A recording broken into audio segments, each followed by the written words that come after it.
Hello বন্ধুরা, আমি তোমাদের সোশ্যাল মিডিয়া স্টার সিনজান।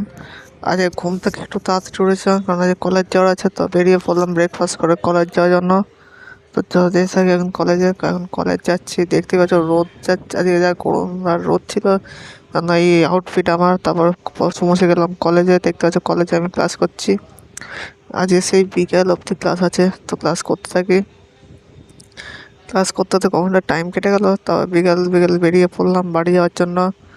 আর ভেতরে যে পিছনের ব্যাকগ্রাউন্ড দেখতে পাচ্ছ, এটা গ্রামের ভেতর দিয়ে যাচ্ছি শর্টকাট দিয়ে। তো বাড়ি এসে একটু ফ্রেশ হয়ে আবার চলে আসলাম দোকানে। দেখতে পাচ্ছ দোকানে কাজ করছি, তো দোকানে কাজ করতে থাকি। দোকানে কাজ করতে করতে 9টা বেজে গেল। 9টার সময় বাড়ি চলে আসলাম। আমি বাড়িতে বসে এডিটিং করছি, তো আসলে এডিটিং করতে থাকি। এডিটিং করতে করতে খিদে পেয়ে গেল। ডিনারে ছিল আজকে আলু চচ্চড়ি, পরোটা আর মিষ্টি, এটা এখন খাবো। তো গাইস, আমি এখন ডিনার করতে থাকি। তোমরা মিনি ব্লগের জন্য চ্যানেলটাকে সাবস্ক্রাইব করতে ভুলো না। বাই।